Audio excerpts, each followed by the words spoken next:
Que el Señor les bendiga. Muy buenos días en esta hora. Damos gracias al Señor que siempre nos permite poder llegar hasta sus hogares para poder compartir la palabra del Señor en el estudio de su bendita palabra. Como siempre lo hacemos, antes de comenzar, quisiera que oremos juntos y que le pidamos al Señor que sea Él quien nos hable, quien sea Él, ¿verdad? Quien dé esa palabra, esa semilla en nuestros corazones. Así es que por favor, si me acompañan a orar y a entregarle al Señor este tiempo para que pueda ser Él quien nos bendiga y nos ministre con su Espíritu Santo. Oremos. Padre Santo, en esta hora te damos gracias por la oportunidad, Señor, que tú nos das nuevamente de poder, Señor, venir delante de tu presencia y delante de cada uno de mis hermanos para poder, Señor, conocer un poco más de tu palabra. Necesitamos oír tu voz, Señor. Necesitamos ser vivificados por esa palabra fresca que sale de tu boca. En el nombre de Jesús, en esta hora nos ponemos delante de ti y te suplicamos que podamos ser enseñados por tu Espíritu Santo, oh Dios.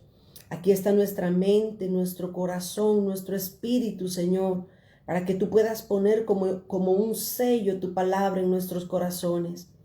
Necesitados estamos de ti, Señor. Así como esa tierra seca, Señor, como esa tierra árida necesita del agua, de la lluvia, Señor, temprana, de la lluvia tardía. Así nuestras vidas están necesitadas de ti, Señor, de tu palabra. Háblanos en esta hora.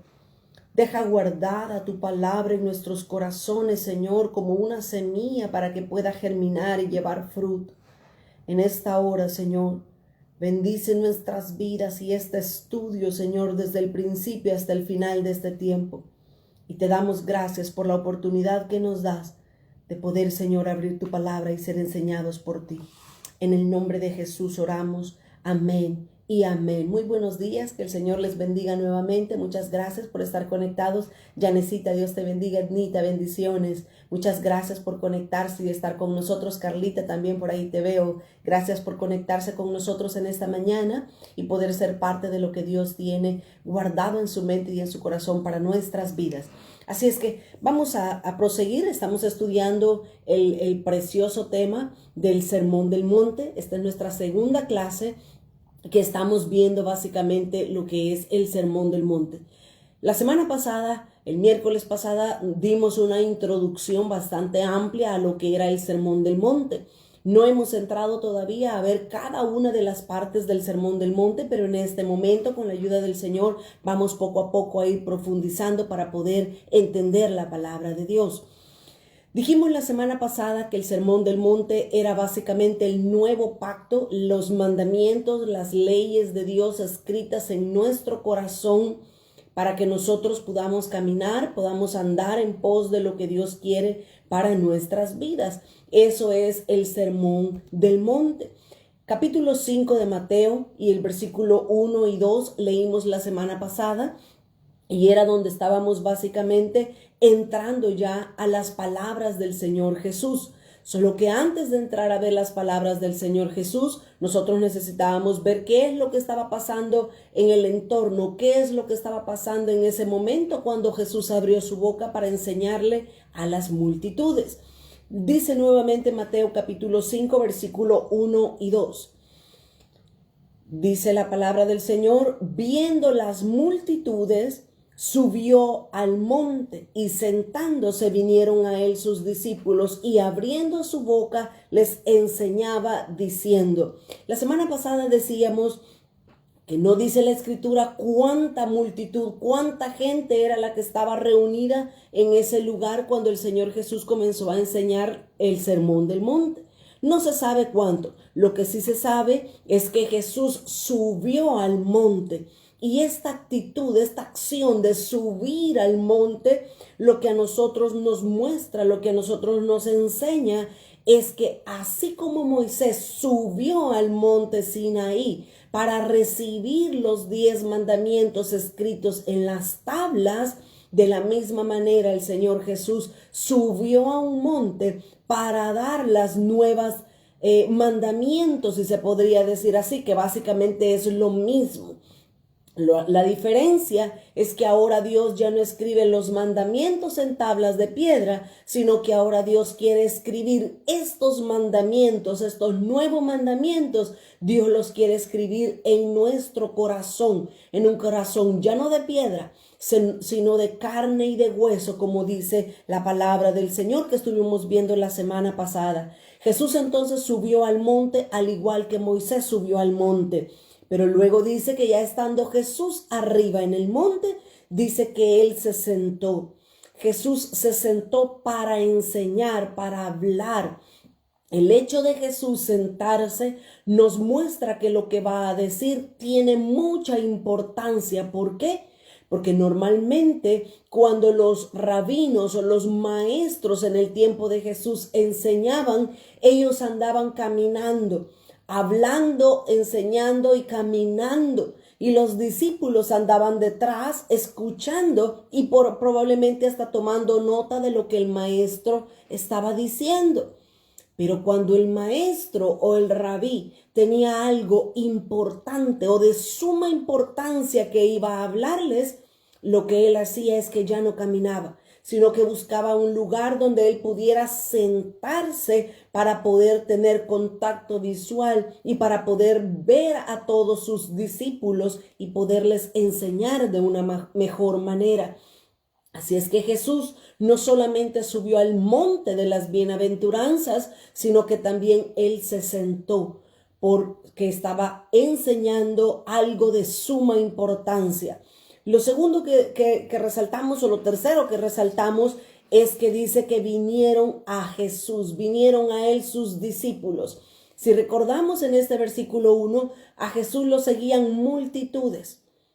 Pero quienes se acercaron y estuvieron a los pies de Jesús cuando él se sentó, dice que en primer lugar fueron sus discípulos y después abajo del monte se sentó toda la multitud. Esto nos muestra que los primeros que debemos de venir a los pies del Señor para ser instruidos en primera fila por Él somos nosotros. Son sus discípulos, son los discípulos de Jesús los que están más cerca de Él recibiendo sus enseñanzas.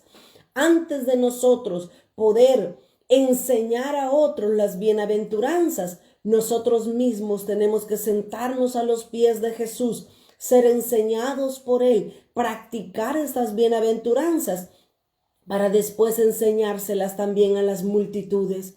Si recordamos, la semana pasada nosotros dijimos, Moisés era el representante de los 10 mandamientos, pero en el nuevo pacto, Jesús es el representante de los mandamientos que Dios quiere darnos a nosotros. Y Jesús no solamente enseñó, sino que Jesús también, él vivía las bienaventuranzas. Cada uno de todos los aspectos que están escritos y detallados en el Sermón del Monte, el Señor Jesús los vivía en su propia vida.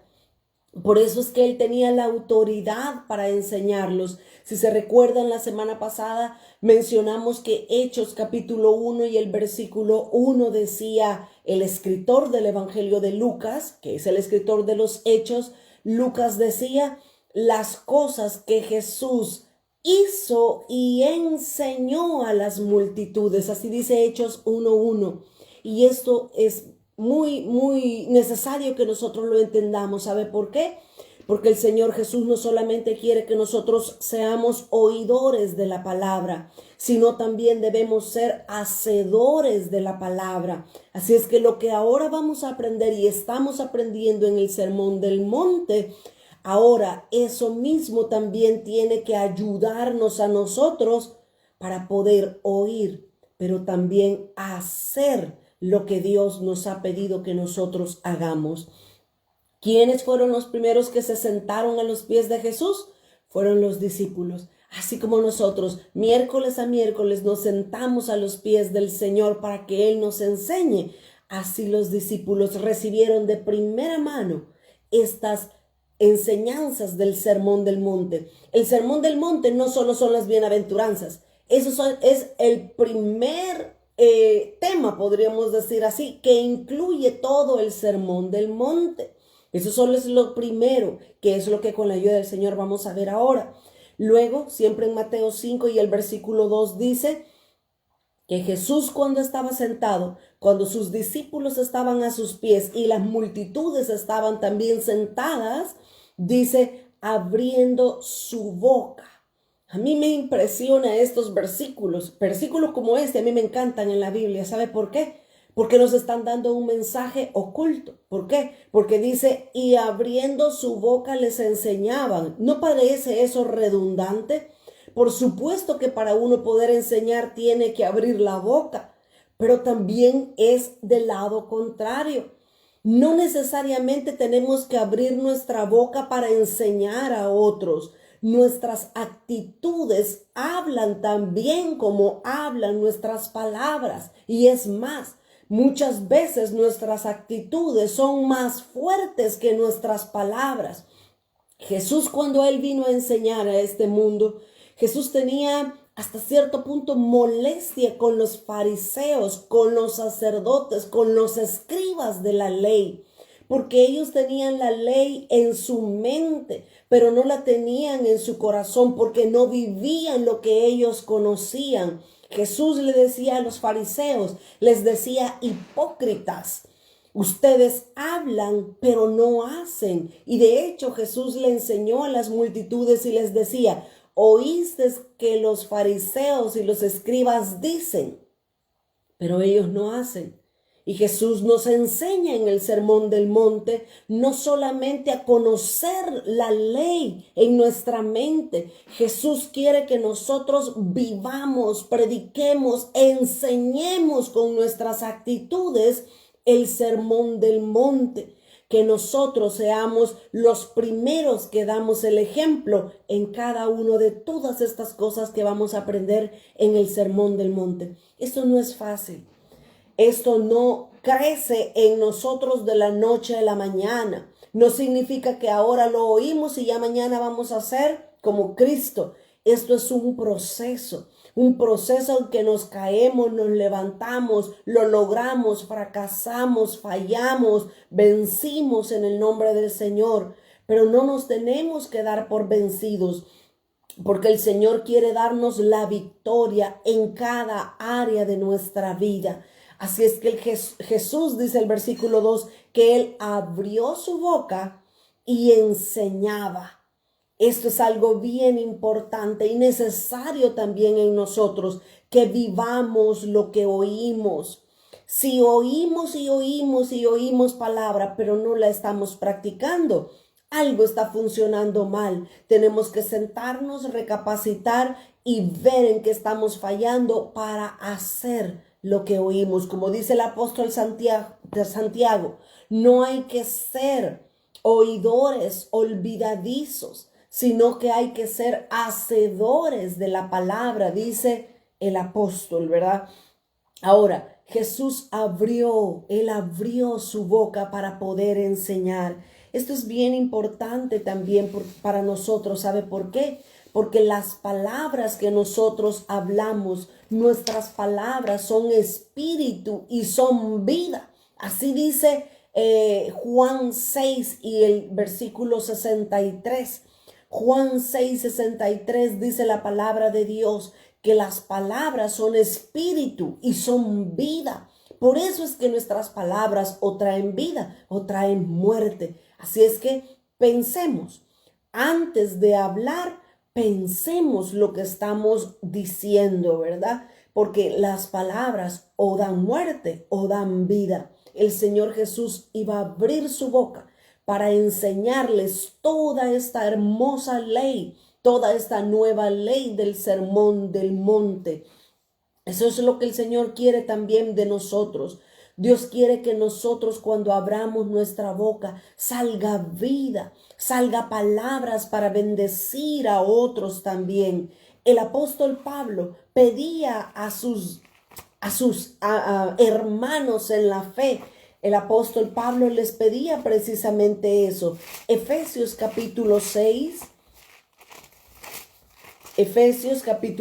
y el versículo 18 y 19 el apóstol Pablo enseñaba en la iglesia y decía, orando en todo tiempo, con toda oración y súplica en el Espíritu, velando en ello en toda perseverancia y súplica por todos los santos. Versículo 19 dice, y por mí.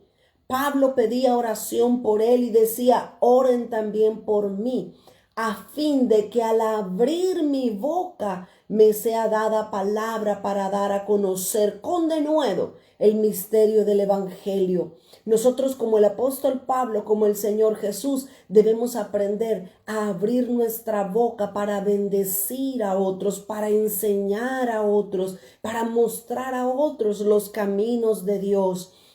El Salmo 51 y el versículo 15, también el salmista David nos enseña que necesitamos abrir nuestra boca con sabiduría. Salmo 51 y el versículo 15 dice, Señor, ruega el salmista David, Señor, abre mis labios y publicará mi boca tu alabanza.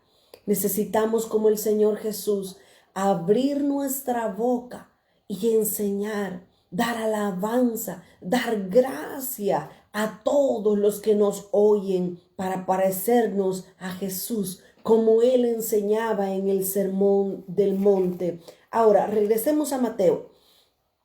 Mateo capítulo 5, ya leímos el versículo 1 y 2. Ahora vamos a entrar a ver las bienaventuranzas. El Sermón del Monte no solo son las 9 bienaventuranzas. El Sermón del Monte incluye el capítulo 5, 6 y 7 del Evangelio de Mateo. Aquí es una recopilación de los sermones que el Señor Jesús dio, que Él habló. Pero son diferentes aspectos, diferentes subtemas, vamos a decirlo así, que el Señor Jesús nos enseñó a nosotros como sus discípulos también. En primer lugar, el Señor Jesús, cuando abrió el tema del Sermón del Monte, en primer lugar el Señor Jesús inició con las 9 bienaventuranzas. Y eso es lo que quiero que veamos en este momento. Vamos a ver una a una. Las 9 bienaventuranzas las vamos a detallar, a desglosar, a entender por la ayuda del Espíritu Santo qué es lo que Dios realmente quiere decirnos con cada una de ellas. Dice Mateo capítulo 5 y el versículo 2. Bienaventurados los pobres en espíritu, porque de ellos es el reino de los cielos. Son 9 las bienaventuranzas que Jesús habló en ese momento. Si usted ve en el versículo 3, 4, 5, 6, 7, 8, 9 y hasta el 10 y el 11, ahí están las 9 bienaventuranzas detalladas una a una. Ahora, en primer lugar, nosotros tenemos que entender por qué se les llama bienaventuranzas, qué significa esa palabra. La palabra bienaventurados lo que significa es alegre, dichoso, feliz. Eso es una bienaventuranza. Cuando veamos la palabra bienaventuranza, lo que eso nos da a entender es que hay mucha alegría, felicidad, euforia dentro de una persona. Cuando el Señor Jesús dice bienaventurados, lo que Jesús en realidad está diciendo son alegres, felices todos los que hagan estas 9 cosas. Poco a poco vamos a empezar a entrar a las bienaventuranzas, pero tenemos que ir paso a paso para entender mejor como seres humanos. Dios es Dios, Él es soberano, su entendimiento es grande, es infinito. Nosotros debemos de poco a poco ir entendiendo lo que el Señor quiere dejarnos escrito en su palabra para que lo entendamos. Bienaventurado entonces significa alegre, dichoso, feliz, gozoso. Eso significa bienaventurado. Ahora, déjenme decirles, estas 9 bienaventuranzas que vamos a estar estudiando y viendo son básicamente contrarias al pensamiento humano ahora en día. El ser humano en el mundo ahora y hasta aún en la iglesia, porque se ha metido mucho el humanismo, el modernismo, que son religiones también, se ha metido dentro de la iglesia. Y ahora no nos enseñan, el mundo no enseña que debemos morir, que debemos humillarnos, que debemos bajarnos, sino que el mundo, el humanismo nos enseña que debemos ser grandes, ser reconocidos, ser importantes, tener un nombre, tener un título. Básicamente, en el mundo la gente piensa, tanto tienes, tanto vales. En el reino de Dios no es así. El reino de Dios es totalmente contrario a las enseñanzas del mundo y a lo que nuestra mente quiere dictarnos para vivir. Las bienaventuranzas están muy en contra de la forma de pensar del mundo. Mire por favor lo que dice Romanos. Romanos capítulo 8 y el versículo 7 y 8 dice: por cuanto los designios de la carne, oiga, nuestra carne, nuestra naturaleza de pecado se opone a lo que Dios quiere, porque no le gusta, no es fácil, no es sencillo ni de entenderlo, ni de practicarlo, ni de aceptarlo. Dice, por cuanto los designios de la carne son enemistad contra Dios, porque no se sujetan a la ley de Dios. ¿Qué estamos aprendiendo que es el sermón del monte? El sermón del monte son las leyes, es el nuevo pacto que Dios quiere escribir en nuestros corazones. Pero tenemos una carnota, una carne que lucha en contra de la ley de Dios, lucha en contra del nuevo pacto. ¿Por qué? Porque no se quiere sujetar a la ley de Dios. Y luego dice el apóstol Pablo, ni tampoco puede. Nosotros tenemos, al igual que Jesús, nosotros tenemos que vivir cada una de las 9 bienaventuranzas. Y por eso es que las vamos a estudiar bien en detalle cada una de ellas, para entender cuál debe de ser nuestra actitud delante de Dios, delante de nuestros hermanos y delante del mundo también. Entonces dice el versículo 8, Romanos 8:8 todavía, y los que viven según la carne no pueden agradar a Dios. Mire qué claro es la palabra, qué claro es el apóstol Pablo. Él no nos está fingiendo ni nos está engañando con un cristianismo que todo lo puedes, que todo es tuyo, que todo te pertenece, que tú eres hijo y que todo es tuyo. No, el apóstol Pablo nos está diciendo, tenemos una carne que no quiere sujetarse a la ley de Dios, pero que tampoco puede sujetarse a la ley. Entonces Pablo nos dice, los que vivan según la carne no pueden agradar a Dios. Mire qué claro es el apóstol Pablo y la escritura. Nosotros, para poder vivir en el sermón del monte, necesitamos también vivir las leyes de Dios en nuestras vidas. Humanamente no es fácil. En nuestra forma humana de pensar no es fácil. Pero el Señor Jesús, siendo el Hijo de Dios, siendo el Rey del universo, el Creador de todas las cosas, Él vino a darnos ejemplo para que nosotros podamos seguir sus pisadas, para que nosotros podamos vivir conforme a la ley del cielo, a la ley que Él trajo del cielo a nuestros corazones. Necesitamos, mis amados hermanos, rogarle al Señor. Vivir de rodillas día a día, vivir de rodillas rogándole al Señor, no solamente por nuestras necesidades, por las necesidades de nuestra iglesia, por las necesidades de nuestros pastores. Necesitamos rogarle a Dios que nos ayude con esta carnota fea que tenemos. Estoy leyendo Romanos capítulo 8, versículos 7 y 8. Romanos 8, 7 y 8. Lo vuelvo a leer. Dice, por cuanto los designios de la carne son enemistad contra Dios, porque no se sujetan a la ley de Dios, ni tampoco pueden.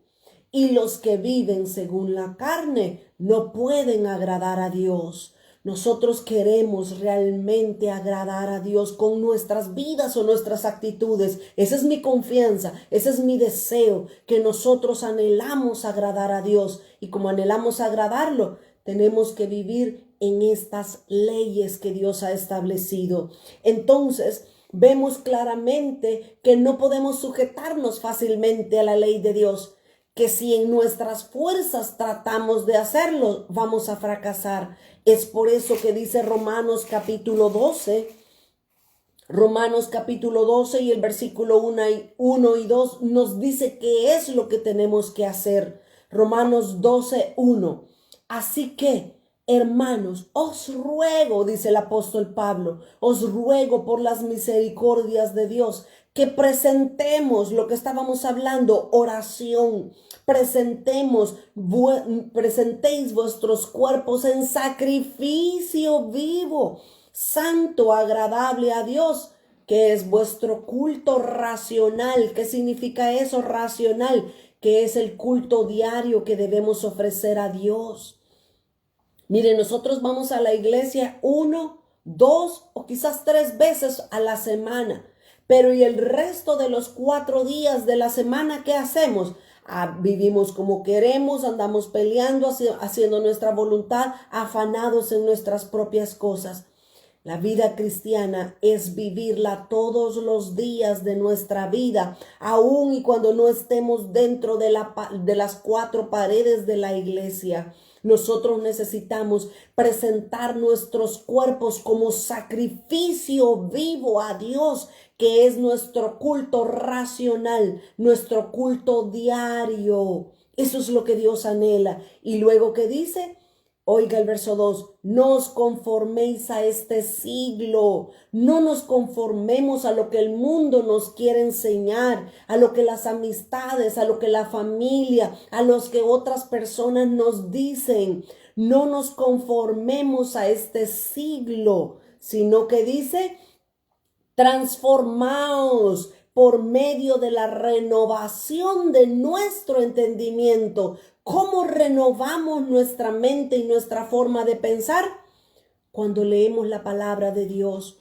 ¿Cómo voy a saber yo lo que a Dios le agrada si no abro la Biblia, si no leo la palabra, si no profundizo en la palabra de Dios? ¿Cómo voy a saber cómo agradar a Dios? Necesito renovar mi mente, necesito renovar mis sentidos espirituales para entender, saber cómo puedo agradar a Dios. Dice claramente, no nos conformemos a este siglo, sino que debemos transformarnos por medio de la renovación de vuestro entendimiento para que comprobéis, para que estemos seguros de cuál es la voluntad de Dios. Mire, si nosotros no leemos la palabra de Dios, vamos a andar pensando que Dios no nos quiere, que Dios nos tiene aquí para castigarnos, que Dios no es un padre bueno. Todas las mentiras del diablo nos las vamos a creer porque no tenemos la mente renovada en la palabra de Dios. Dice, para que comprobemos. Cuando nosotros, dice el apóstol Pablo, renovamos nuestra mente conociendo la palabra de Dios, entonces comprobamos, dice, que la voluntad de Dios es buena, es agradable y es perfecta. Mire qué bonita ecuación la que nos da la palabra de Dios. Cuando nosotros presentamos nuestros cuerpos en sacrificio a Dios todos los días, en oración, en súplica, en ruego, en devocional diario. Debemos nosotros tener un devocional diario como hijos de Dios, pero también debemos tener un devocional diario con nuestros hijos, con nuestro esposo, con nuestra esposa. Debemos apartar tiempo también para ello. Cuando hacemos eso, entonces nuestra mente es renovada. Cuando meditamos en la palabra de Dios, mire, siempre se ha dicho, algo sencillo. Si nosotros queremos tener un devocional diario, leamos un proverbios diario. Son 31 proverbios, como 31 días trae un mes y hay veces que son 30, vamos a leer el último día 2 capítulos, para no es gravoso. Si tan solo hiciéramos eso de leer un proverbio diario, yo creo que nuestra mente estuviera renovándose día a día en lo que Dios pide de nosotros, en lo que Dios desea de nosotros. La voluntad de Dios entonces es buena, es agradable y es perfecta. Los mandamientos de Dios son buenos. Las bienaventuranzas que vamos a ver ahorita nos ayudan a crecer y a agradar a Dios. Apenas estamos en la primera bienaventuranza y estamos apenas hablando de la palabra bienaventurado. ¿Qué significa? Significa bienaventurado, feliz, alegre, dichoso, gozoso. Entonces queremos estar alegres. Practiquemos estas 9 bienaventuranzas y poco a poco vamos a ver cómo nuestra vida se va a convertir de andar toda la vida con una cara jalada, con una cara triste, con una cara de llanto. Practiquémoslas y vamos a ver cómo el Señor nos va a ayudar a crecer en la estatura del varón perfecto. Ahora, a manera de didáctica, ¿verdad? Acordémonos que estamos estudiando a manera de enseñanza. La palabra bienaventurado aparece 13 veces en el libro de Mateo, en el Evangelio de Mateo. La palabra bienaventurado aparece 13 veces en el Evangelio de Mateo. Jesús constantemente decía, bienaventurados los que hacen esto, bienaventurados, bienaventurados. 13 veces aparece la palabra bienaventurado en el Evangelio de Mateo. Luego, en los 4 evangelios aparece la palabra bienaventurado 30 veces.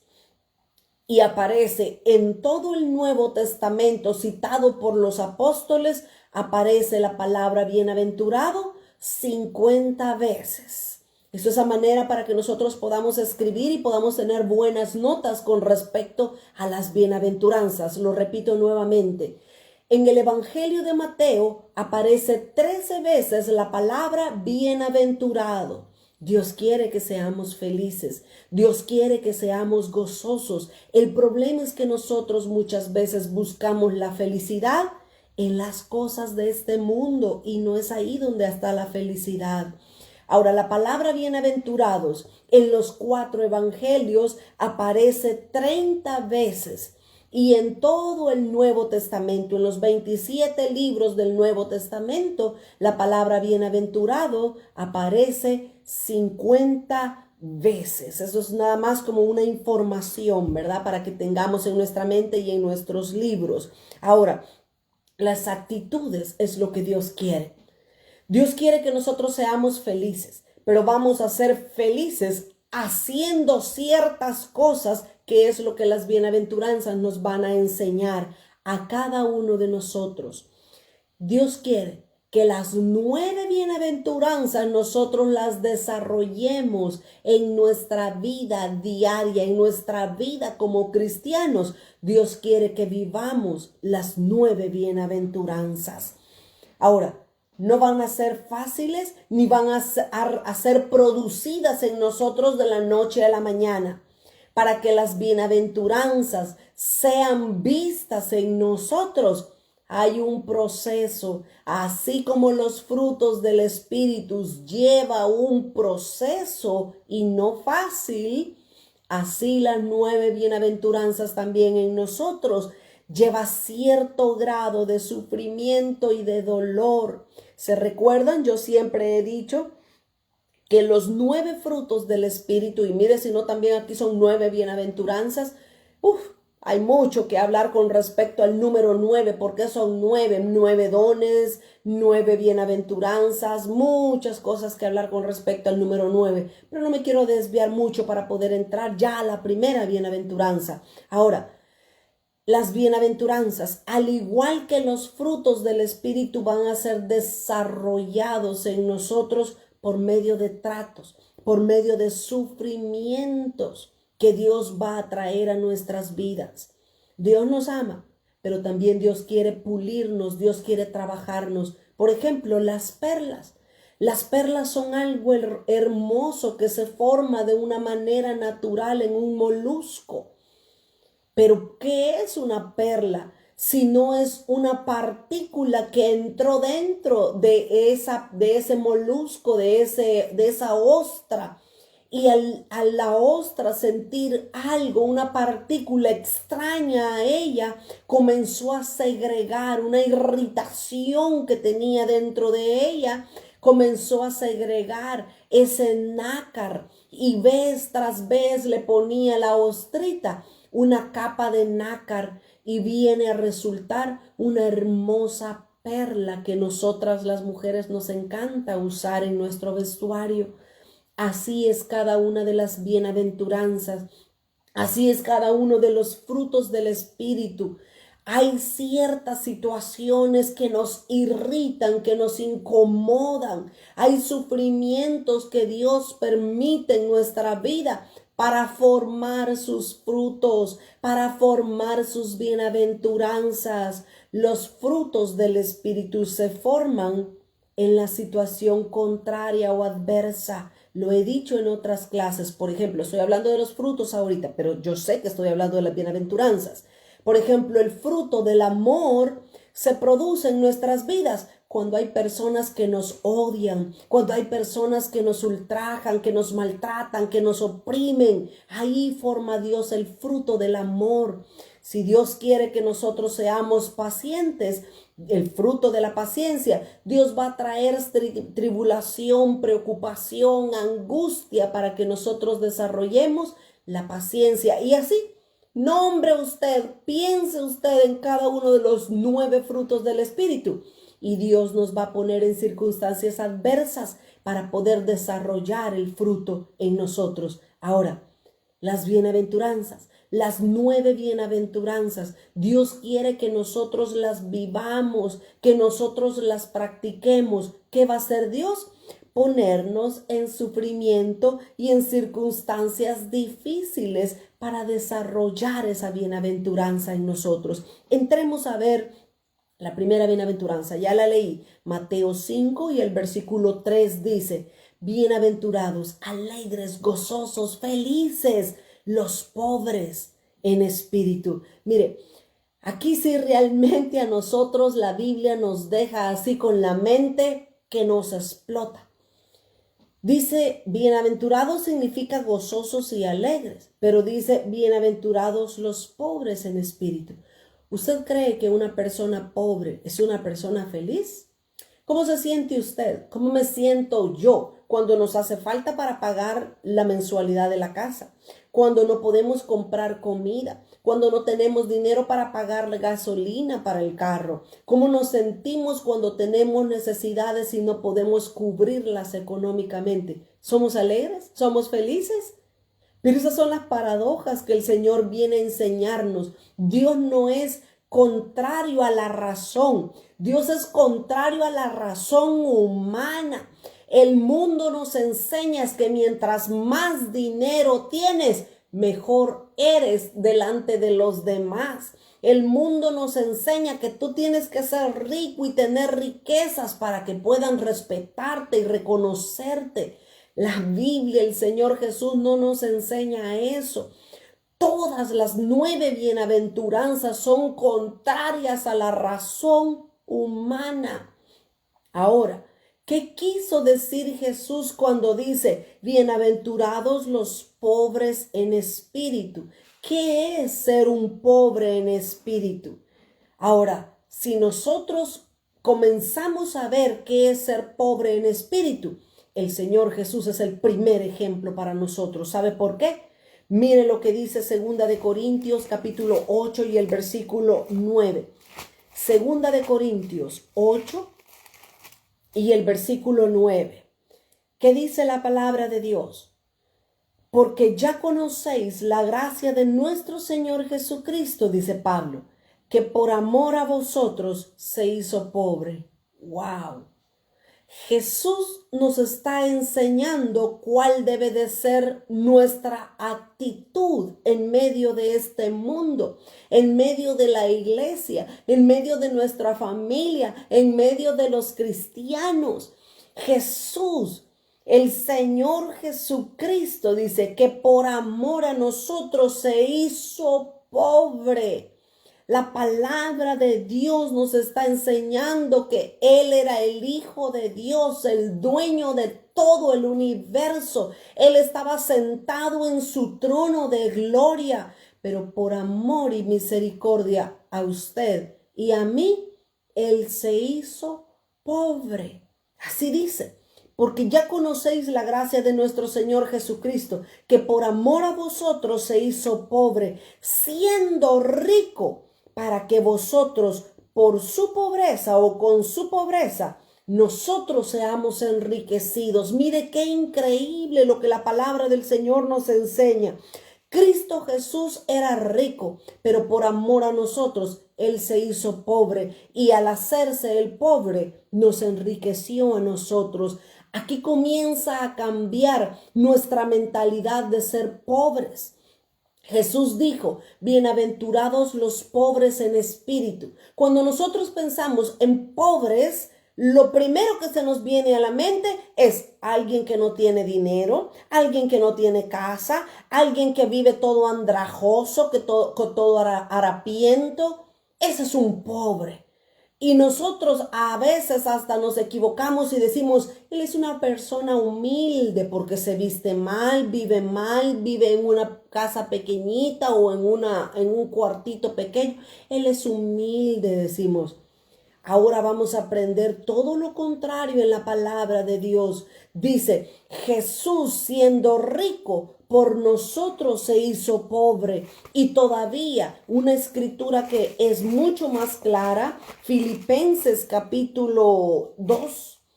Filipenses 2 y el versículo 7 dice, una escritura que nosotros conocemos mejor aún, Filipenses 2:7. Sino que se despojó, hablando del Señor Jesús siempre, sino que se despojó a sí mismo, tomando forma de siervo. Jesús no vino a ser rey, no vino a presentarse como el gran rey que tenía gran reino, riquezas, tronos y mucha riqueza. Jesús dice que se despojó a sí mismo, como tomó forma de siervo, y esta forma de siervo es de esclavo, dice en la versión original.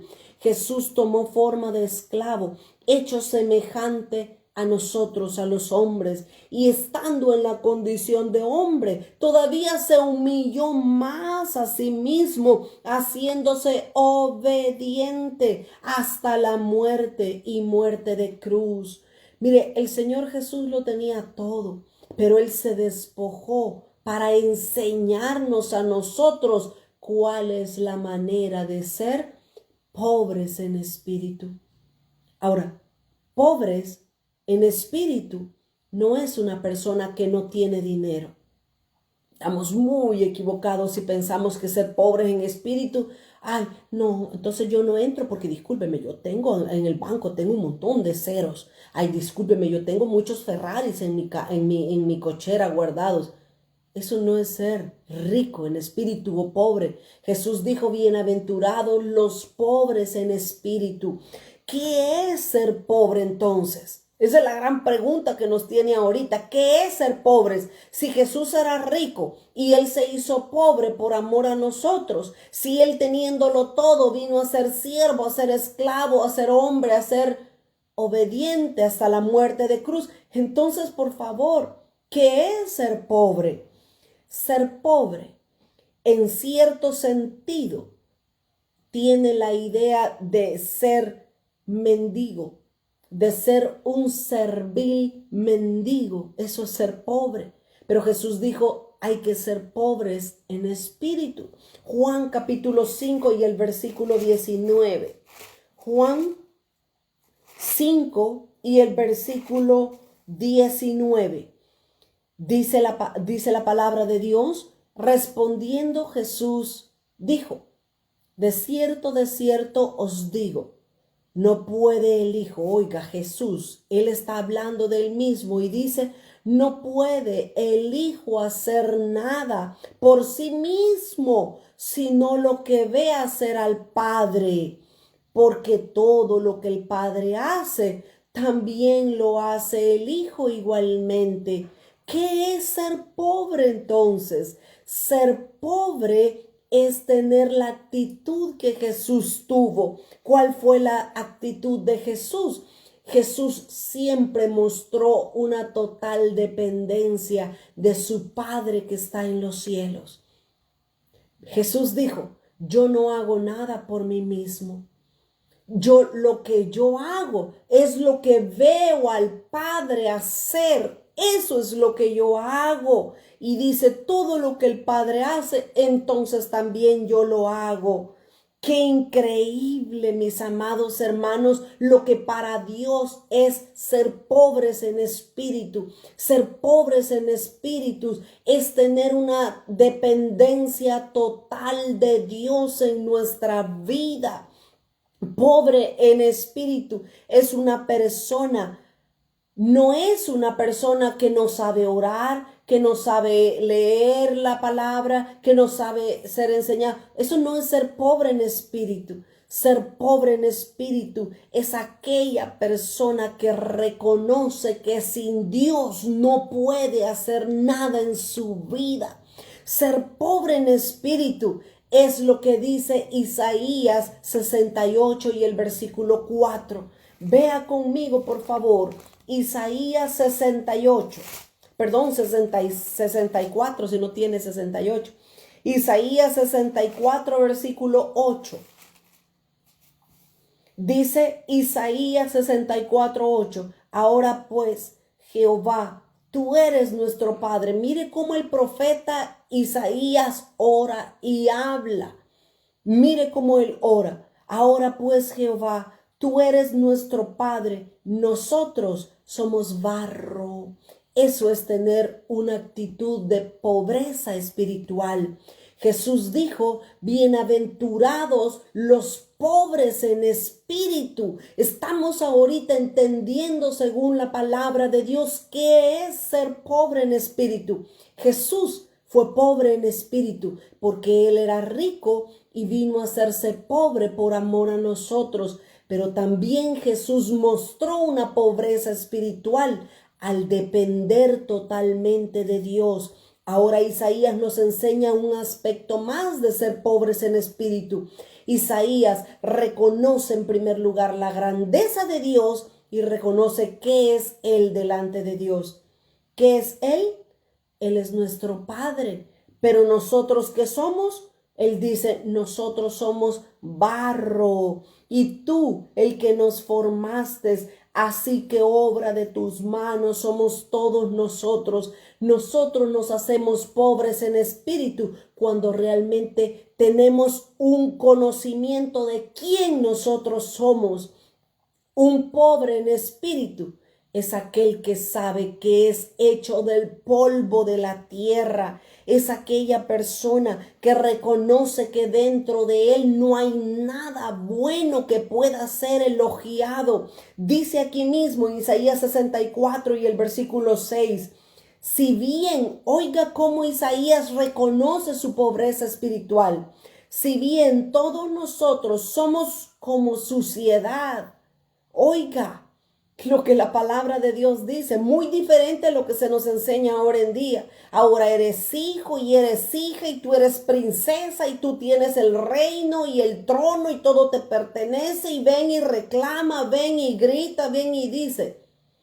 La Biblia nos dice, nosotros somos como suciedad y todas nuestras justicias, oiga, qué fuerte este versículo, y todas nuestras justicias como trapo de inmundicia. Y aquí este versículo todavía es bien decoroso, porque en la versión original no dice trapo de inmundicia, sino que dice trapo de menstruo.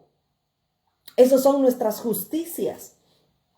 y caímos todos nosotros como la hoja, y nuestras maldades nos llevaron como viento. Mire cómo el profeta Isaías, siendo el profeta de Dios, él llega a reconocer que nosotros somos suciedad, que nuestra justicia son como trapo de inmundicia, pero también el verso 8 dice, nosotros somos barro.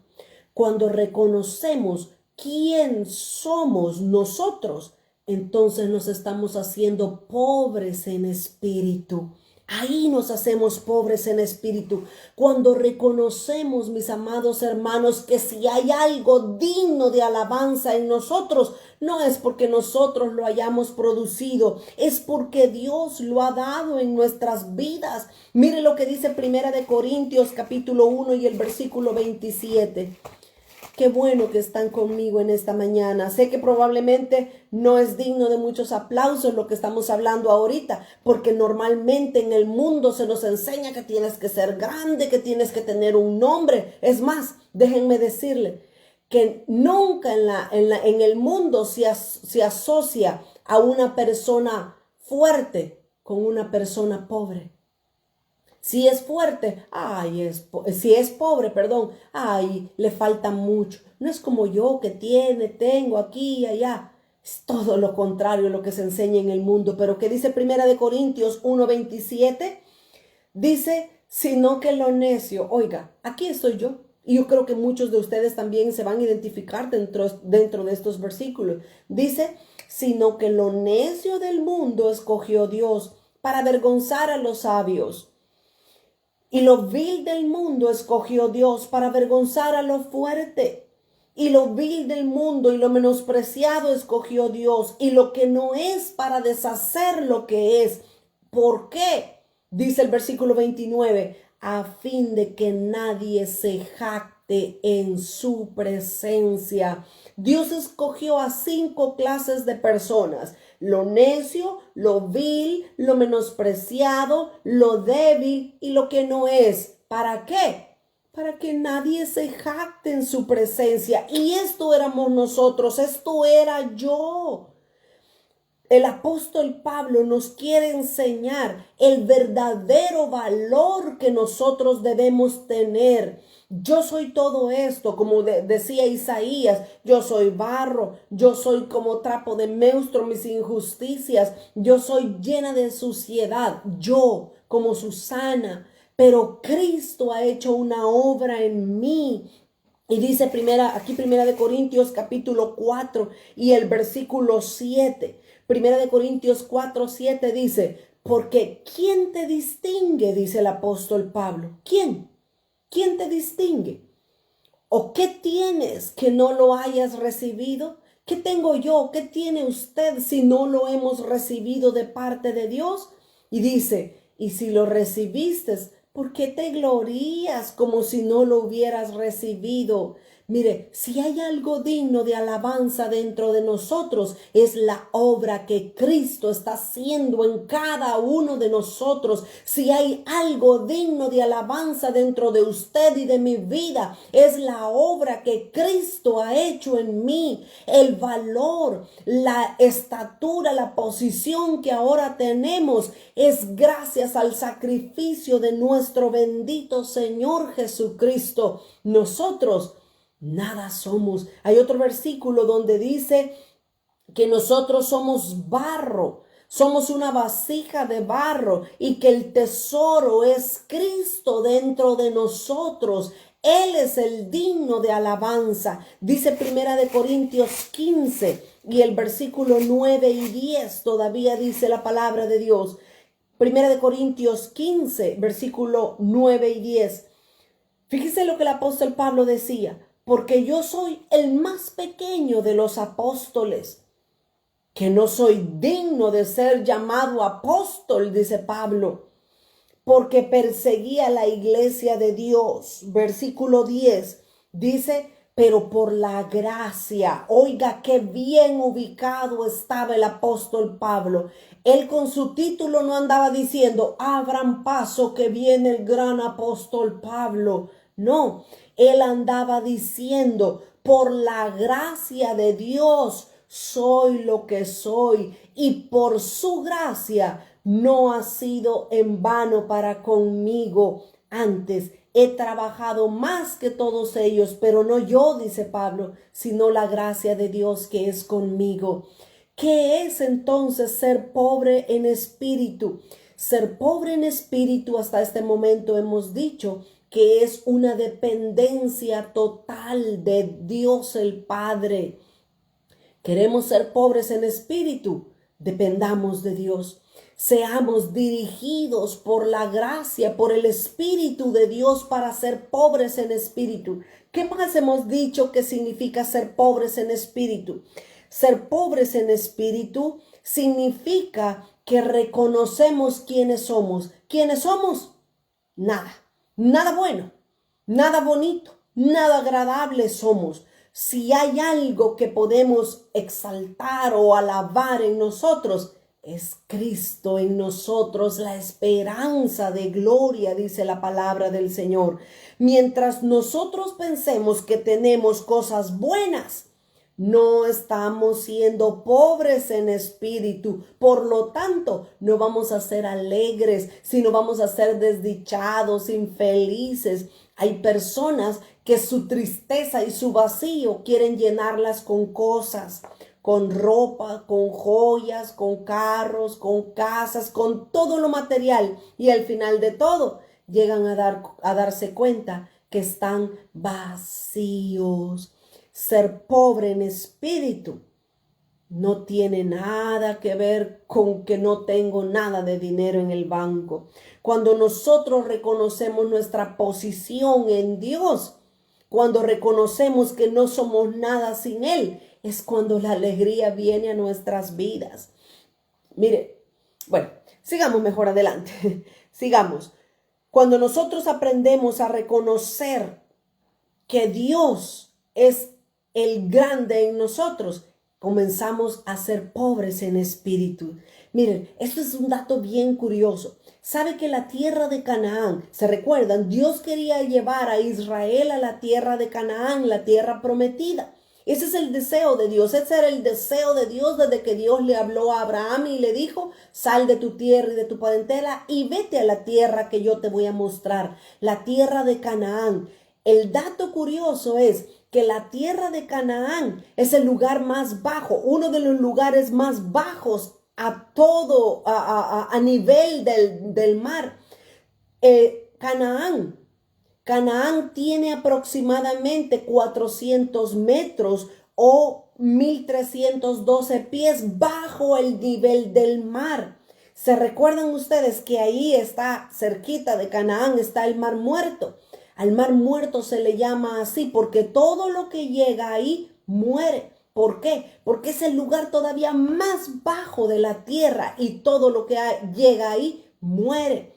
La tierra de Canaán es un lugar bajo y cuando nosotros ponemos a pensarnos en esto, Dios quería llevar a Israel a Canaán, a ese lugar bajo Dios lo quiere llevar y es el mismo lugar a donde Dios nos quiere llevar. Por eso es que Dios quiere que nosotros aprendamos a ser pobres en espíritu. Se recuerdan que el Señor Jesús le enseñó a sus discípulos y les dijo: cualquiera de ustedes que quiera ser grande en el reino de los cielos, ¿qué dijo? Tiene que ser el servidor de todos sus hermanos. ¿Sabe cómo se llega al cielo? Al cielo se llega bajando. Si quieres subir al cielo, tienes que bajar. Mire qué diferentes son las leyes del reino, las leyes del nuevo pacto. Son muy diferentes a lo que ahora en día se enseña o a lo que el mundo nos enseña. Tengamos mucho cuidado, porque si queremos ser pobres en espíritu, necesitamos saber ocupar el lugar más bajo. ¿Por qué? Porque Dios exalta al humilde. Ya vamos a ver más con respecto a esto de ser pobres en espíritu. Moisés es otro ejemplo. Éxodo 4 y el versículo 10. Moisés es otro claro ejemplo de una persona que es pobre en espíritu. Dice Éxodo 4 y el versículo 10. Éxodo 4:10 dice, entonces dijo Moisés a Jehová, ay Señor, esto es Moisés allá en el monte Sinaí cuando Dios se le apareció por primera vez. Le dice, ay Señor, le dice Moisés, nunca he sido hombre de fácil palabra, ni antes, ni desde que tú hablas a tu siervo, porque soy tardo en el habla y torpe de lengua. Moisés estaba mostrando una actitud de ser pobre en espíritu. Moisés no estaba diciendo, sí Señor, mándame a liberar al pueblo de Israel, porque ¿quién como yo? No, es que jamás ha habido alguien como yo, Señor. Sí, aquí estoy, mira, yo ya estoy preparado, ya salí del instituto bíblico, ya sé leer la Biblia, ya sé los mandamientos.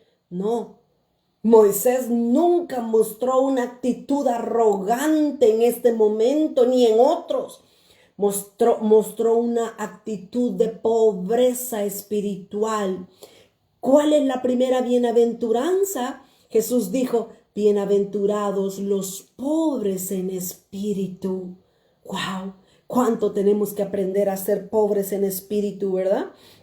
Dice también la Escritura, en Primera de Samuel capítulo 2 y el versículo 8. Primero de Samuel 2 y el versículo 8. Primero de Samuel 2 y el verso 8 dice, déjenme ver, no es primero de Samuel 2:8. Es que estoy en el 3. Ok, 2:8. Él levanta del polvo al pobre. Oiga, este versículo es demasiado claro como para ser explicado. ¿A dónde tenemos que estar para ser levantados por Dios? En el polvo. Y para estar en el polvo, ¿qué tenemos que ser? Pobres. Él levanta del polvo al pobre y del muladar exalta al menesteroso para hacerle sentarse con los príncipes y heredar un sitio de honor, porque de Jehová son las columnas de la tierra y él afirmó sobre ellas al mundo. Esa es la actitud que nosotros debemos de tener delante de Dios, delante de nuestros hermanos y delante del mundo. Una actitud de pobreza espiritual. No creernos que somos nada ni que tenemos nada. ¿Cómo entonces podemos llegar a ser pobres en espíritu? Voy a recapitular, voy a encerrar en 2 frases lo que he hablado hasta este momento. ¿Cómo podemos ser pobres en espíritu? Primero, teniendo una revelación de lo que nosotros somos. Y segundo, teniendo una revelación de lo que Dios es. Así de sencillo. ¿Cómo somos pobres en espíritu? Teniendo una revelación de lo que nosotros somos, barro, polvo, trapo de inmundicia, somos sucios por el pecado. Eso es lo que somos, una revelación de lo que nosotros somos. Y en segundo lugar, teniendo una revelación de lo que Dios es. Veamos algunos ejemplos, por lo menos 4 ejemplos de personas en la Biblia que llegaron a reconocer estas 2 cosas, a reconocer lo que ellos eran y a reconocer lo que Dios es. Ya hemos visto a Isaías, ya hemos visto a Moisés ahorita, pero veamos Job capítulo 42. Job capítulo 42. Job reconoció quién era él, pero también reconoció quién era Dios. ¿Queremos ser pobres en espíritu? No se me desconecte. Aprendamos con la palabra de Dios qué es ser pobre en espíritu. Dice Job 42 y versículo 2. Dice Job hablando, yo reconozco que todo lo puedes. ¿Qué dice Job? Job está reconociendo que Dios todo lo puede. Y si Job reconoce que Dios todo lo puede, automáticamente está reconociendo que él nada puede hacer sin Dios. Reconociendo lo que él es y reconociendo lo que Dios es. Yo conozco que todo lo puedes y que no hay pensamiento que se esconda de ti. ¿Quién es, dice Job? ¿Quién es el que oscurece el consejo sin entendimiento? Por tanto, oiga lo que dice Job, se necesita ser pobre en espíritu para poder decir estas palabras. Decía Job, por tanto, yo hablaba lo que no entendía. cosas demasiado maravillosas para mí que yo no comprendía, dice Job. Oye, decía Job, te ruego y te hablaré, te preguntaré y tú me enseñarás. De oídas te necesitas ser pobre en espíritu para decir esto. De oídas te había oído, mas ahora mis ojos te ven. Por tanto, dice Job, me aborrezco y me arrepiento el polvo y en ceniza. Job nos está mostrando una verdadera actitud de pobreza espiritual. Ser pobre en espíritu no es aquella persona que dice, mire, discúlpeme, pero yo ya me gradué del instituto 4 veces, así es que por favor, póngame en un lugar donde todos me puedan ver porque yo sé cómo enseñar. Eso no es ser pobre en espíritu. Ya vamos a ver lo contrario a ser pobre en espíritu. Pero veamos los ejemplos. Job entonces es el perfecto ejemplo de un pobre en espíritu. ¿Por qué? Porque tuvo una revelación de lo que él era y tuvo una revelación de lo que Dios es. En segundo lugar, el segundo ejemplo, Isaías capítulo 6. Isaías, el profeta Isaías, y era profeta, tenía el título de profeta para aquellos que les gusta andar con nombres, ¿verdad? Isaías capítulo 6 y el versículo 1. En el año que murió el rey Usías, dice Isaías, vi yo al Señor sentado sobre su trono. Dice, wow, Isaías, nada más y nada menos que tuvo una revelación, una visión del trono de Dios. ¿Y qué dice? Y sobre un trono alto y sublime. Y dice, sus faldas llenaban el templo. Versículo 2.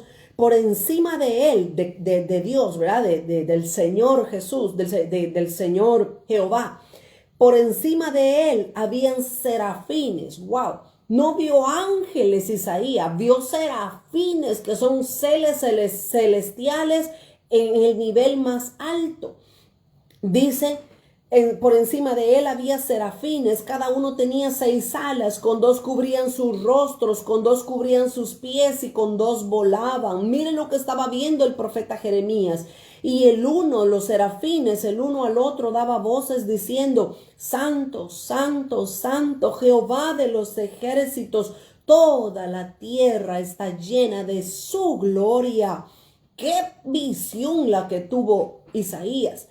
Y los quiciales de las puertas se estremecieron con la voz del que temblaba y la casa se llenó de humo. Qué tremendo donde estaba Isaías en ese momento. ¿Y qué dice el versículo 5? Esto es ser pobre en espíritu. Entonces dije, cuando Isaías vio al Señor, dije, ¡ay! Y no un ay de haber, sino un ay de dolor. No con H, sino sin H. ¡Ay! ¡Ay de dolor! ¡Ay de mí que soy muerto! Porque siendo hombre inmundo de labios. ¡Wow! Mire, se tiene que ser un pobre en espíritu para decir esto. ¿Sabe por qué? Porque Isaías era un profeta. Isaías está confesando delante de Dios que tenía un problema con su boca, con sus labios, que tenía pecado. Y cualquiera podría decir, Isaías, y no que eras profeta, pues, y no que veías a Dios, y está declarando que tiene labios inmundos, labios llenos de pecado. Se necesita ser pobre en espíritu para reconocer nuestra inmundicia.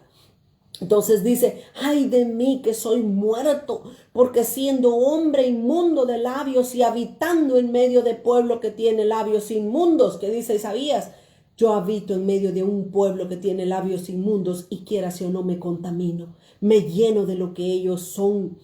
Y luego dice, mis ojos han visto al Rey Jehová de los ejércitos. Y verso 7 dice, y voló hacia mí uno de los serafines teniendo en su mano un carbón encendido tomado del altar con una tenaza y tocando con el carbón sobre mi boca. Dijo, he aquí esto tocó tus labios y es quitada tu culpa y limpio tu pecado. ¡Qué precioso!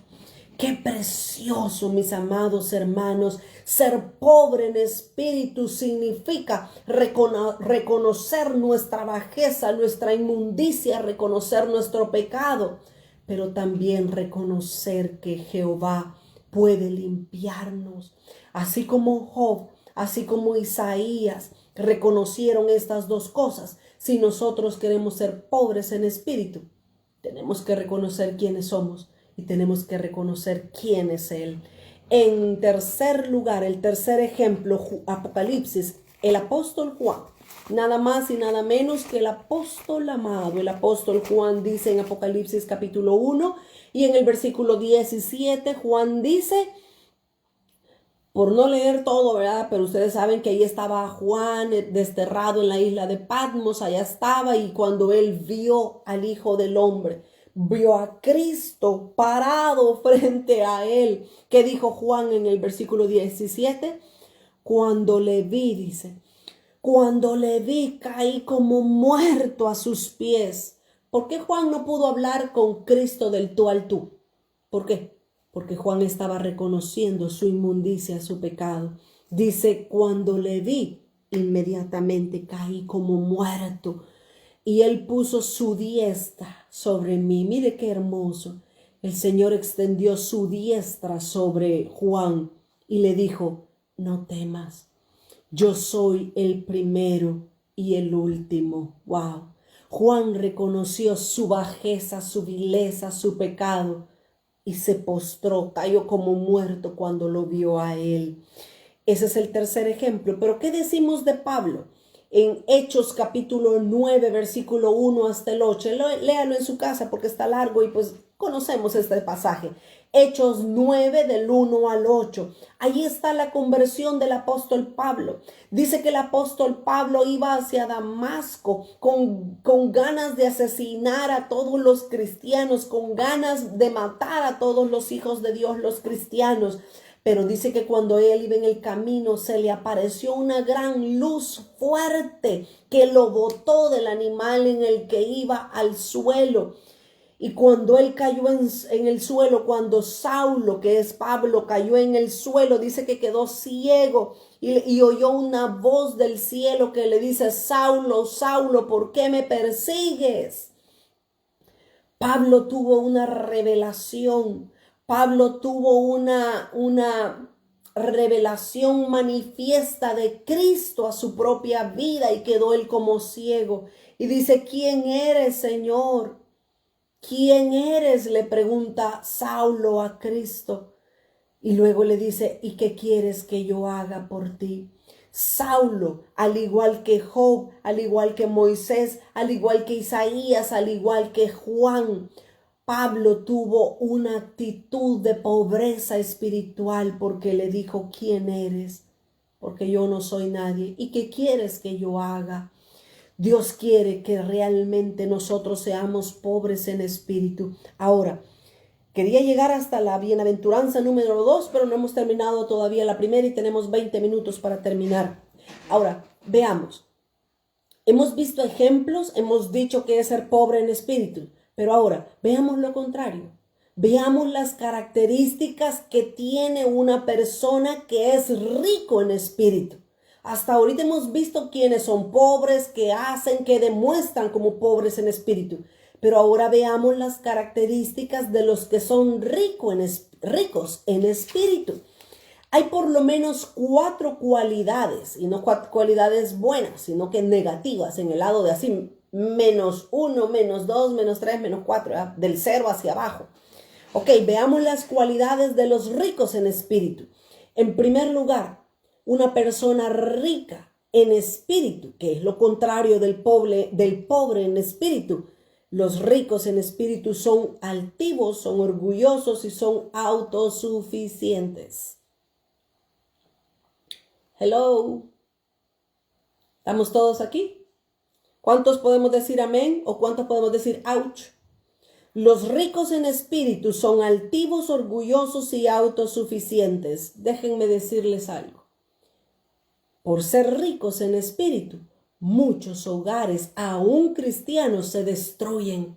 Porque hay muchas mujeres que creen que no necesitan de un hombre. Hay muchos hombres que creen que ellos no necesitan de ninguna mujer. Son ricos en espíritu, por eso están echando a la borda, están echando al cesto de la basura sus matrimonios y sus vidas como cristianos. Debemos tener cuidado porque ahora el día, mire, a mí me gustaría, todos los que podemos usar el celular, vea, busquemos ahí en el Google, busquemos qué es el humanismo y qué es el modernismo, búsquelo. El humanismo y el modernismo son como religiones, voy a decirlo así. Busque qué es el humanismo, busque qué es el modernismo en el Google y vea la definición de lo que eso es y se va a dar cuenta que eso es lo que se está enseñando ahora en día dentro de las iglesias. Ahora en día se nos habla y se nos dice, hay que sacar el campeón que hay dentro de ti. Tú eres hijo, tú eres hija de Dios y tu corona y tu trono y que aquí, que allá. Eso es lo que se está reproduciendo en nosotros. Es una actitud de ricos en espíritu. Así es, hermana. Esas son corrientes e ideologías del mundo. Por eso le digo, busque lo que significa humanismo y modernismo, porque esas son las corrientes que el mundo enseña y tristemente se están infiltrando dentro de la iglesia de Cristo. Y eso no es lo que Cristo nos enseña. Él quiere que nosotros seamos bienaventurados los pobres en espíritu, porque de ellos es el reino de los cielos. Ahora, tremendo, ¿verdad? Tremendo. Necesitamos nosotros rogarle al Señor que nos ayude a ser pobres en espíritu. Mire, ya aquí me quedé en Apocalipsis. Veamos, en Apocalipsis capítulo 3 y en el versículo 17 y 18, la iglesia de la Odisea es un perfecto ejemplo de la iglesia ahora en día. Yo desde hace días tengo ganas de predicar de esta iglesia de la Odisea. Pero mire, dice Apocalipsis 3:17, hablándole Dios a la iglesia de la Odisea. Ser rico en espíritu es la iglesia de la Odisea. ¿Qué es? Porque tú dices, versículo 17, porque tú dices, yo soy rico y me he enriquecido y de ninguna cosa tengo necesidad, ni de Dios. Y así hay muchas iglesias quizás ahora en día. Se creen ricos, que tienen buenos muebles, que tienen buenas luces, que tienen buen humo, que tienen gran auditorio. Son ricos, se han enriquecido y no tienen necesidad de nada, ni de Dios. Dios le dice a la iglesia de la Odisea, mira, es muy diferente cómo Dios nos mira y cómo nosotros vemos las cosas. Porque tú dices, yo soy rico y me he enriquecido y de ninguna cosa tengo necesidad. Y no sabes, le dice Dios a la iglesia de la Odisea, y no sabes que tú eres un desventurado, miserable, pobre, ciego y desnudo. Por tanto, yo te aconsejo que de mí compres oro refinado en fuego para que seas rico y vestiduras blancas para vestirte y que no descubras la vergüenza de tu desnudez y unge tus ojos con colirio para que veas. Ay, que el Señor nos ayude. ¿Cuál es la primera característica de una persona, de una iglesia, de una ciudad, de un grupo? ¿Cuál es la primera característica de un rico en espíritu?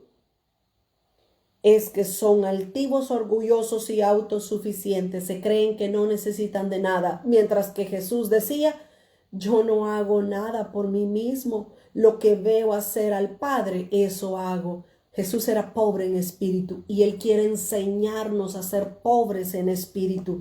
La segunda característica, la -2, ¿verdad? La segunda característica de un rico en espíritu. Un rico en espíritu, él dirige su propia vida. Él quiere hacer lo que bien le venga en gana. Y mire, es tremendo, porque desde chiquitos, no es que tú no me tienes que decir, los niños dicen, no es que nadie me tiene que decir lo que yo voy a hacer lo que yo quiera. No, Señor, se equivoca. Nosotros somos el siervo. Él es nuestro Señor y debemos de hacer lo que Él nos dice. Un rico en espíritu es aquel que quiere dirigir su propia vida. Ellos no necesitan que los demás los ayuden. Mire lo que dice Santiago, el apóstol Santiago, y no aquel apóstol Santiago, ¿verdad? Sino que el hermano del Señor Jesús. Santiago, capítulo 4 y el versículo 13 al 16. Dice, mire lo que dice Santiago. Dice, vamos ahora a los que dicen, hoy y mañana iremos a tal ciudad y estaremos allá un año y traficaremos, o sea, haremos negocio, ¿verdad? Traficaremos y ganaremos. Cuando no sabéis, dice, lo que será mañana. Porque ¿qué vuestra vida? Ciertamente es neblina que aparece y por un poco de tiempo y luego se desvanece. Mire si esta pandemia no nos ha enseñado esto. ¿Cuántos de nosotros en el 2020 teníamos planes y voy a hacer esto, esto y esto? Y cuando acabe diciembre voy a terminar delgada o con dinero o como querramos. Pero el Señor vino y nos enseñó, es que no son tus planes. Aquí se va a hacer lo que yo diga y como yo digo y porque yo digo. Ay, cuánto necesitamos aprender a que Dios dirija nuestras vidas y no nosotros. No podemos venir delante de Dios y decirle, ok, Señor, aquí está mi agenda, bendícemela, haz todo lo que yo quiero. ¿Cómo necesitamos traer una página en blanco y decirle, Señor, dime tú qué es lo que tengo que hacer primero, qué es lo que tengo que hacer segundo y qué es lo que tengo que hacer tercero? Avancemos. Dice el versículo 15, en lugar de lo que debieras decir, si el Señor lo quiere, viviremos y haremos esto o aquello. Dice, pero ahora os jactáis, dice Santiago, pero ahora os jactáis en vuestras soberbias. Toda jactancia semejante es mala. Capítulo 5, versículo 1. Estoy en Santiago, ¿verdad? Santiago 5:1. Vamos ahora, ricos, llorad y aullar por las miserias que os vendrán. Vuestras riquezas están podridas y vuestras ropas están comidas por la polilla. Mire, una blusa que compre hoy, si usted no la cuida, no la lava, de repente va a aparecer con un hoyo, de repente un hilito se le jaló, ya no sirve. Dice, vuestras riquezas están podridas, versículo 3, vuestro oro y vuestra plata enmohecidos, y su moho testificará contra vosotros y devorará del todo vuestras carnes como fuego. Habéis acumulado tesoros para los días postreros. Ser rico en espíritu es una persona que quiere dirigir su propia vida y no deja que Dios la guíe, que el Espíritu Santo la guíe. Tercera característica de una persona rica en espíritu. Se aferra a las promesas de Dios que más le agradan. Yo no lo dije. Aquí está escrito. Las personas que se aferran a las promesas de Dios que más les agrada y las demás no, esa no me gusta. Mire, Jesús dijo, aprended de mí que soy manso y humilde de corazón. ¿Quién quiere aprender a ser manso? ¿Quién quiere aprender a ser humilde? ¿Quién quiere aprender a ser pobre en espíritu? No, queremos ser ricos. No, yo las promesas de Dios quiero. Hay aproximadamente, en toda la Biblia, hay aproximadamente 8,000 promesas de Dios que hablan de paz, que hablan de poder, que hablan de prosperidad. Pero muchas veces nosotros nos enfocamos solo en la que nos conviene. Pero cuando Dios dice, y tienes que humillarte, y tienes que bajarte, y tienes que ir y pedir perdón, y tienes que ser humilde. No, Señor, no, eso no me gusta, eso no me conviene. No, mentiras. Hay que ser manso, pero no menso. Cuidado con cuando nos aferramos a las promesas de Dios que más nos alegran, que más nos convienen. Nosotros no debemos de buscar la bendición de Dios. Debemos buscar al Dios de la bendición. Las promesas van a venir. Dios nos va a enriquecer. Dios nos va a dar lo necesario. Pero nuestro enfoque no debe de ser lo que recibimos. Debe de ser Él. Él debe de ser nuestro amor, nuestra pasión, nuestro deleite y nuestra necesidad. En cuarto lugar, la cuarta característica de una persona rica en espíritu es aquellos que no tienen gratitud. Así de sencillo. Siempre quieren más de lo que reciben y siempre se quejan de lo que tienen. Ay, pero es que me dieron esto que no es del color que a mí me gusta. Miren, realmente esto es increíble. No en esta ciudad donde nosotros vivimos ahora, para que no vayan a pensar que es nadie de aquí cerca. En otra ciudad donde nosotros vivíamos hace unos años atrás, de hecho nos íbamos a mudar de esa ciudad para otra ciudad. Entonces nosotros teníamos un televisor viejito, de aquellos que tienen una gran caja en la parte de atrás. Hoy en día los televisores son delgaditos. Miren las laptops como son, delgaditas. Pues bueno, Teníamos ese televisor que era bien grande, que tenían que ponerlo en la mesa como dos pies, ¿verdad?, después de la pared, porque era grande. Entonces nosotros no queríamos cargar con eso en la mudanza. Pues yo le hablé a una hermana que pues se veía que tenía necesidad. Yo le llamé a ella y le digo, mire hermana, fíjese que yo pues tengo este televisor que pues se lo quiero dar a usted y algunas cositas más, juguetes de los niños, porque ella también tenía niños, porque pues en la mudanza no queremos llevar tantas cosas. ¿Y saben cuál fue mi sorpresa? Y me quedé impactada. Ella me dijo, ¿qué? ¿Y ese televisor es de los viejitos? Sí, le digo yo, sí, pero funciona perfecto, le digo yo. No, hermana, no, basura, no me esté dando. Me dice, si basura quiero, me dijo, ahí le puedo llevar yo la mía. Me dijo, no, a mí no me está regalando ese tipo de cosas. Me dijo, wow, me quedé yo sorprendidísima. Eso es ser un rico en espíritu. Un rico en espíritu es aquella persona que es falta de gratitud. Dice Romanos 1 y el versículo 21. Romanos 1:21 dice la palabra del Señor, que estos serán cristianos. Y dice, pues habiendo conocido a Dios, no le glorificaron como a Dios, ni le dieron gracias, sino que se envanecieron en sus razonamientos y en su necio corazón fue entenebrecidos. Profesando ser sabios, se hicieron necios, dice. Cuando nosotros somos faltos de gratitud, cuando nosotros no agradecemos aún por lo poquito que tenemos o por lo mucho que tenemos, cuando no agradecemos a Dios porque lo recibimos de su mano, nos estamos siendo ricos en espíritu. Qué tremendo, ¿verdad? En general, entonces, estas 4 características, altivos, orgullosos y autosuficientes, dirigen su propia vida, se aferran a las promesas de Dios que más les agrada y son faltos de gratitud. Estas 4 cualidades hacen ser a una persona rico en espíritu y en general, básicamente, estas 4 actitudes llevan a toda persona o a toda iglesia, la llevan al fracaso, porque la soberbia es la principal característica del pecado que nos lleva hasta lo más bajo. Levíticos capítulo 26 y el versículo 19. Levíticos 26, 19, la palabra del Señor y Dios claramente dice cómo Él va a actuar cuando una persona sea rica o soberbia. Levíticos 26, 19. Y quebrantaré la soberbia de vuestro orgullo y haré vuestro cielo como hierro y vuestra tierra como bronce. En pocas palabras, yo no le voy a oír aunque me oren. Las oraciones no van a pasar del cielo porque van a estar como hierro. ¿Por qué? Porque son orgullosos, son soberbios. Qué tremendo, ¿verdad? El Señor castiga toda obediencia. Y de hecho aquí en este capítulo 26 habla de las bendiciones de la obediencia y de las maldiciones de la desobediencia. Tremendo, ¿verdad? Y todavía dice Malaquías 4:1, dice la palabra de Dios que Dios va a castigar toda soberbia. Ay, mis amados, ¿cuántos quieren ser pobres en espíritu?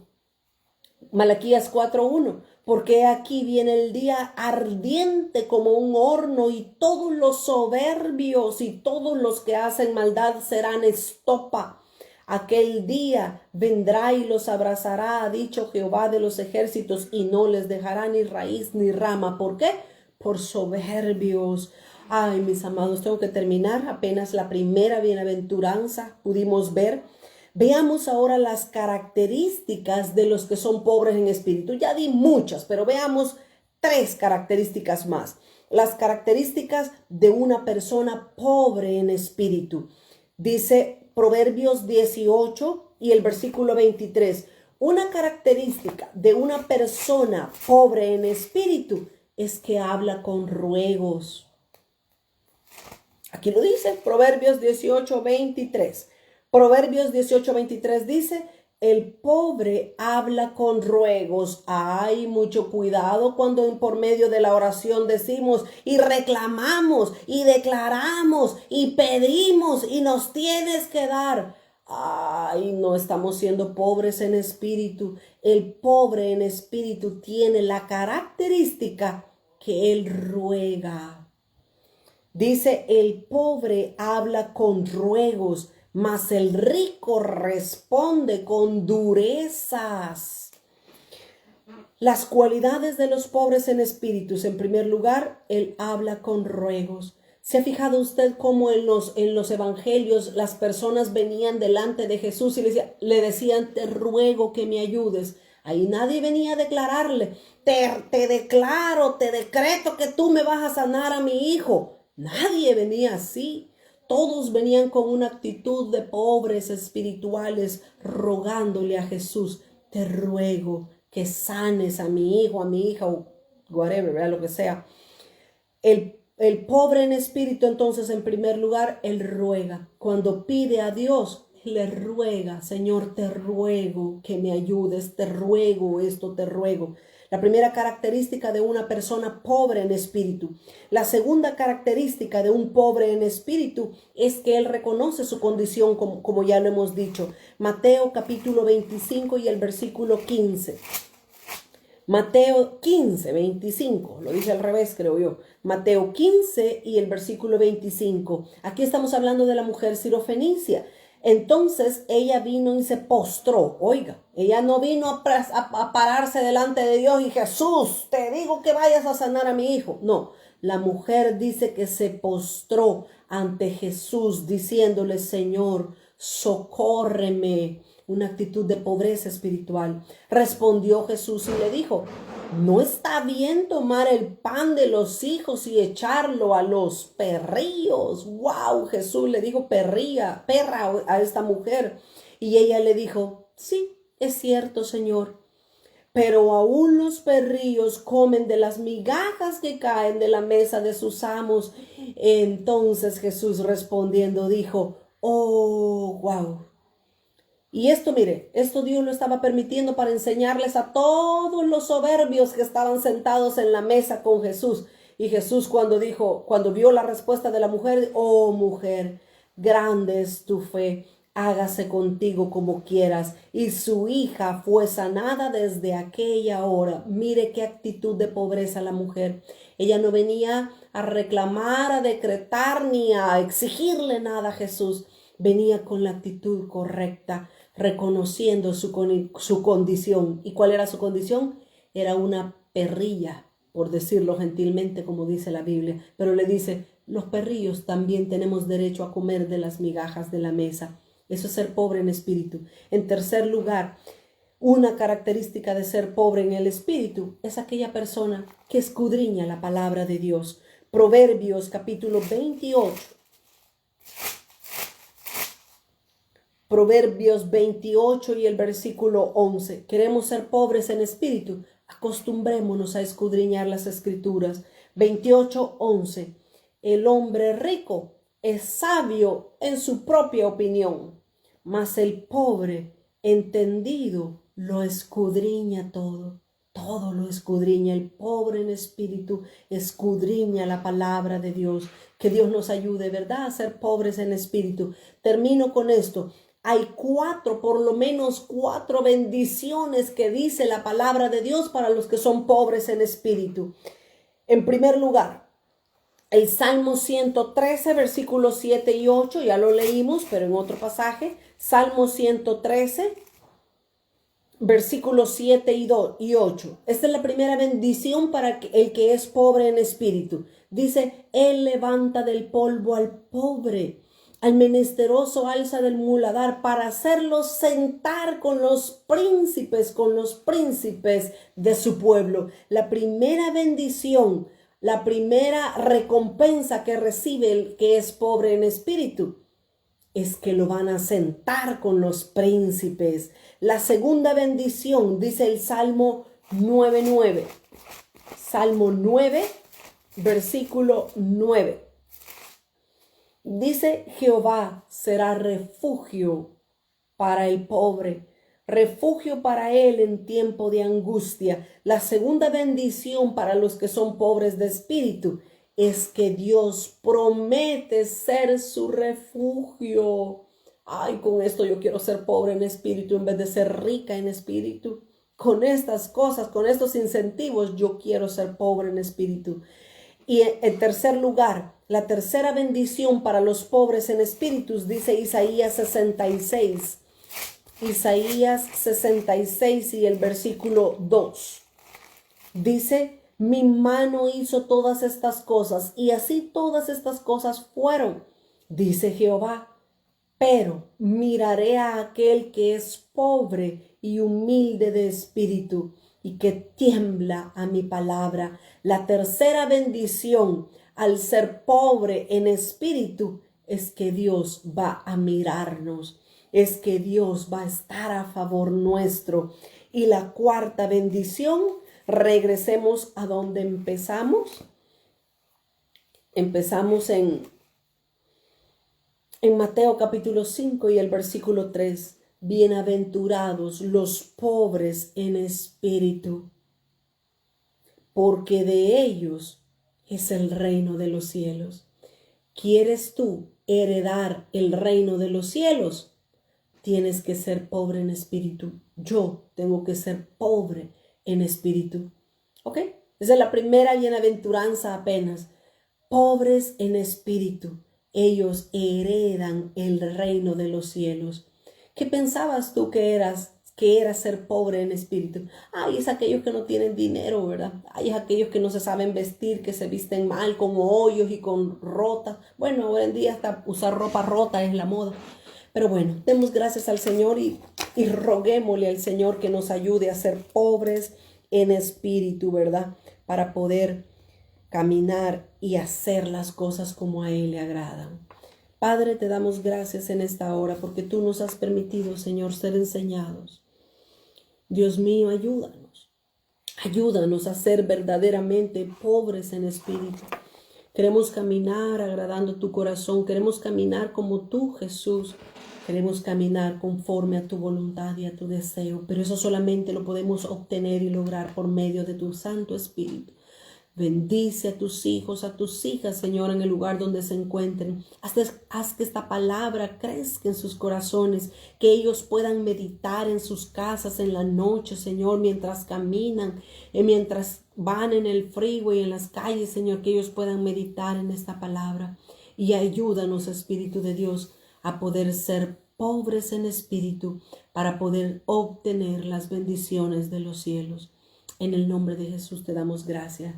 Amén y amén. Muchas gracias por estar conectados con nosotros. Que el Señor les bendiga. Gracias, Araceli y Carlita. Gracias por estar conectados con nosotros. Hasta el próximo miércoles y que tengan una feliz tarde.